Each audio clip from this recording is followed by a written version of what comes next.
ഇന്ത്യയും കാനഡയും തമ്മിലുള്ള റിലേഷൻഷിപ്പ് വീണ്ടും വാർത്തകളിൽ നിറയുകയാണ്. ഈ റിലേഷൻഷിപ്പിൽ ഒരു വമ്പൻ യു ടേൺ സംഭവിച്ചിരിക്കുകയാണ്. ഇത്തവണ ആ പഴയ തല്ലും പിണക്കവും ഒന്നുമല്ല, പകരം ഒരു പുതിയ സൗഹൃദത്തിന്റെ തുടക്കമാണ് നമ്മൾ കാണുന്നത്. അങ്ങനെ കഴിഞ്ഞ് കുറേ മാസങ്ങളായി നമ്മൾ കണ്ട ആ ഒരു ഡിപ്ലോമാറ്റിക് ഐസ് അല്ലെങ്കിൽ തണുപ്പൻ മനോഭാവം ഇപ്പോൾ പതുക്കെ മാറി തുടങ്ങുന്നു.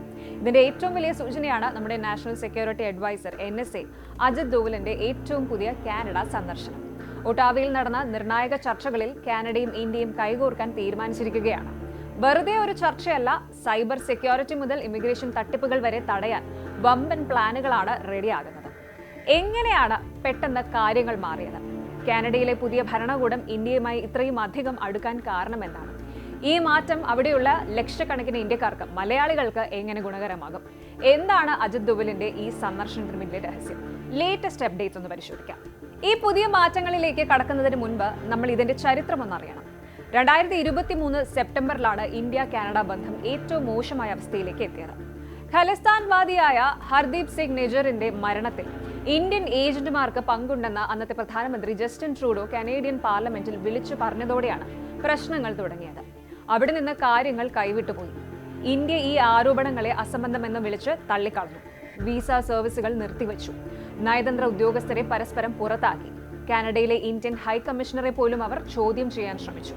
ചുരുക്കത്തിൽ പറഞ്ഞാൽ ഇന്ത്യയും കാനഡയും തമ്മിലൊരു കോൾഡ് വാർ തന്നെ നടക്കുകയായിരുന്നു. പക്ഷേ 2025ഓടെ കാനഡയിലെ രാഷ്ട്രീയ സാഹചര്യം മാറി. ജസ്റ്റിൻ ട്രൂഡോ മാറി, മാർക്ക് കാർണി പ്രധാനമന്ത്രിയായി അവിടെ എത്തിയതോടെ ഈ മഞ്ഞ് ഉരുകി തുടങ്ങുകയായിരുന്നു. ഇനി ഫെബ്രുവരി 6, 7 ഈ തീയതികളിലായിട്ടാണ് അജിത് ദോവൽ കാനഡയുടെ തലസ്ഥാനമായ ഒട്ടാവയിൽ സന്ദർശനം നടത്തിയത്. അവിടെ അദ്ദേഹം തന്റെ കൗണ്ടർപാർട്ടായ നതാലി ഡ്രൂയിനുമായി കൂടിക്കാഴ്ച നടത്തി.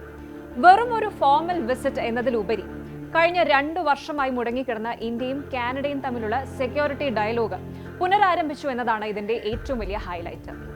ഈ ചർച്ചയിലെ ഏറ്റവും പ്രധാനപ്പെട്ട തീരുമാനം സെക്യൂരിറ്റി ആൻഡ് ലോ എൻഫോഴ്സ്മെന്റ് ലൈസണിംഗ് ഓഫീസേഴ്സിനെ നിയമിക്കാനുള്ളതാണ്. ലളിതമായി പറഞ്ഞാൽ 2 രാജ്യങ്ങളുടെയും സുരക്ഷാ ഏജൻസികൾക്കിടയിൽ ഇനി ഒരു ഡയറക്റ്റ് കമ്മ്യൂണിക്കേഷൻ ഉണ്ടാകും. ഗ്യാങ്സ്റ്റർ, ടെററിസ്റ്റ് നെക്സസ്, ലഹരിക്കടത്ത്, വമ്പൻ സാമ്പത്തിക തട്ടിപ്പുകൾ എന്നിവയൊക്കെ തടയാൻ ഇനി ഇരു രാജ്യങ്ങളും തത്സമയം വിവരങ്ങൾ കൈമാറും.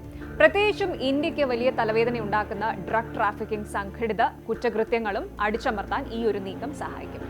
മറ്റൊരു പ്രധാന ഏരിയ സൈബർ സെക്യൂരിറ്റിയാണ്. ഇന്നത്തെ കാലത്ത് ഒരു രാജ്യം നേരിടുന്ന ഏറ്റവും വലിയ ഭീഷണി സൈബർ അറ്റാക്കുകളാണ്. അതുകൊണ്ട് തന്നെ സൈബർ സെക്യൂരിറ്റി പോളിസിയിൽ ഒരു ഷെയർഡ് വർക്ക് പ്ലാൻ ഉണ്ടാക്കാൻ ഇരു രാജ്യങ്ങളും ധാരണയായിട്ടുണ്ട്. ഇതിലൂടെ ഡിജിറ്റൽ ലോകത്തെ ക്രിമിനൽ ആക്ടിവിറ്റികൾ തടയാനും ഇന്ത്യക്കും കാനഡയ്ക്കും സാധിക്കും. ഇത് കൂടാതെ മലയാളി വിദ്യാർത്ഥികൾ ഉൾപ്പെടെ കാനഡയിലേക്ക് പോകാൻ ആഗ്രഹിക്കുന്നവർക്ക് ആശ്വാസം നൽകുന്ന ഒന്നാണ് ഇമിഗ്രേഷൻ എൻഫോഴ്സ്മെന്റിലെ സഹകരണം. വിസ തട്ടിപ്പുകളും ഇമിഗ്രേഷൻ തട്ടിപ്പുകളും നടത്തുന്ന സംഘങ്ങൾക്കെതിരെ കടുത്ത നടപടിയെടുക്കാൻ ഈ പുതിയ ധാരണ സഹായിക്കും. നിങ്ങൾ ചിലപ്പോൾ ആലോചിക്കുന്നുണ്ടാകാം, ജസ്റ്റിൻ ട്രൂഡോയുടെ കാലത്ത് വഷളായിരുന്ന ഈ ഒരു ബന്ധം പെട്ടെന്ന് എങ്ങനെ ശരിയായി എന്ന്. അവിടെയാണ് വലിയൊരു പൊളിറ്റിക്കൽ മാറ്റമുള്ളത്. കാനഡയിൽ പുതിയ പ്രധാനമന്ത്രിയായി മാർക്ക് കാർണി എത്തിയതോടെ ഇന്ത്യയുമായുള്ള ബന്ധം മെച്ചപ്പെടുത്താൻ കാനഡ വല്ലാതെ ആഗ്രഹിക്കുന്നുണ്ട്. ഇതിന്റെ ഭാഗമായി മാർച്ച് മാസത്തിൽ മാർക്ക് കാർണി ഇന്ത്യ സന്ദർശിക്കാൻ ഒരുങ്ങുകയാണ്. ഈ സന്ദർശനത്തിനുള്ള ഒരു ഗ്രൗണ്ട് വർക്ക് കൂടിയായിരുന്നു അജിത് ദോവലിന്റെ ഇപ്പോഴത്തെ യാത്ര. കഴിഞ്ഞ വർഷങ്ങളിൽ കണ്ട ആ ഒരു ശത്രുത മാറ്റിവെച്ച് എനർജി സെക്ടറിലും ക്രിട്ടിക്കൽ മിനറൽസ് മേഖലയിലും ഇന്ത്യയുമായി ബിസിനസ് വർദ്ധിപ്പിക്കാനാണ് കാനഡയുടെ പ്ലാൻ. അമേരിക്കയിലെ പുതിയ ഭരണമാറ്റവും ട്രംപിന്റെ താരിഫ് നയങ്ങളും കാനഡയെ ഇന്ത്യയുമായി കൂടുതൽ അടുപ്പിക്കാൻ പ്രേരിപ്പിക്കുന്നുണ്ട്. കാനഡയുടെ പക്കൽ ഇന്ത്യക്ക് ആവശ്യമുള്ള യുറേനിയം, ലിഥിയവും ഒക്കെ ധാരാളമുണ്ട്. അതുകൊണ്ട് തന്നെ ഈ ഒരു റിലേഷൻഷിപ്പ് റീസെറ്റ് 2 രാജ്യങ്ങൾക്കും സാമ്പത്തികമായും സുരക്ഷാപരമായും വളരെ പ്രധാനമാണ്. അതായത് വർഷങ്ങളായി തകർന്നു കിടന്ന ഒരു പാലം അജിത് ദോവലിലൂടെ ഇന്ത്യ വീണ്ടും പണിയുകയാണ്.